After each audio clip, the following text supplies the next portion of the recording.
നമ്മുടെ വാക്കുകൾക്ക് പണിയാനും തകർക്കാനും കഴിയും. അടുത്ത തലമുറയ്ക്ക് ദൈവത്തിലുള്ള വിശ്വാസം പകർന്നു നൽകുക എന്നത് നമ്മുടെ വലിയ ഉത്തരവാദിത്വമാണ്. ഒരു ശില്പി കല്ലിനെ രൂപപ്പെടുത്തുന്നത് പോലെയാണ് നാം നമ്മുടെ വാക്കുകൾ കൊണ്ട് കുഞ്ഞുങ്ങളുടെ മനസ്സിനെ രൂപപ്പെടുത്തുന്നത്.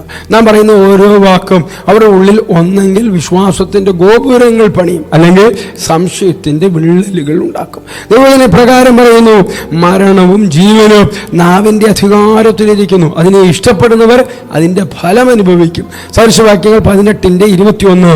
ബൈബിളിലെ തിമോത്തിയോസിൻ്റെ ജീവിതം ഇതിന് വലിയൊരു ഉദാഹരണമാണ്. അവന് ലഭിച്ച നിഷ്കളങ്കമായ വിശ്വാസം അവൻ്റെ അമ്മൂമ്മയായ ലൂയിസിൽ നിന്നും അമ്മയായ യുനീക്കിയിൽ നിന്ന് ലഭിച്ചതാണ്. അവർ തങ്ങളുടെ വാക്കുകളിലൂടെയും ജീവിതത്തിലൂടെയും ദൈവത്തിലുള്ള വിശ്വസ്തത അവന് പകർന്നു നൽകി. ആ വാക്കുകളാണ് പിൽക്കാലത്ത് ലോകം അറിയപ്പെടുന്ന ഒരു വലിയ ദൈവദാസനായി തിമോത്തിയോസിനെ പണിതെടുത്തത്. കുഞ്ഞുങ്ങൾ നിങ്ങളുടെ പ്രസംഗങ്ങളെക്കാൾ കൂടുതൽ നിങ്ങളുടെ വാക്കുകളെയും പ്രവൃത്തികളെയും നിരീക്ഷിക്കുന്നു. അവരോട് ദൈവത്തെക്കുറിച്ച് സംസാരിക്കുന്നതിനേക്കാൾ വലിയ കാര്യമാണ് അവരോടൊപ്പം ദൈവത്തോട് സംസാരിക്കുന്നത്. ഒരു തലമുറയെ നശിപ്പിക്കാൻ ആയുധങ്ങൾ വേണ്ട, ദൈവത്തെക്കുറിച്ചുള്ള തെറ്റായ വാക്കുകൾ മതി.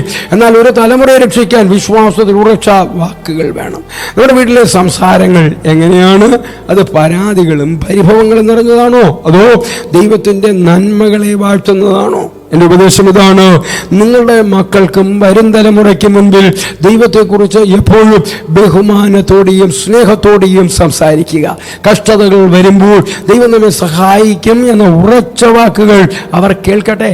നിങ്ങളുടെ വാക്കുകൾ അവരുടെ ജീവിതത്തിന് അടിത്തറയാകട്ടെ. വിശ്വാസം ഒരു കൈമാറ്റമാണ്. അത് നിങ്ങളുടെ വാക്കുകളിലൂടെ അവരിലേക്ക് പകരുക. ക്രിസ്തുയേശുവിലൂടെ നിത്യതയ്ക്ക് ഉതകുന്ന ഒരു നല്ല ദിവസം ആശംസിക്കുന്നു.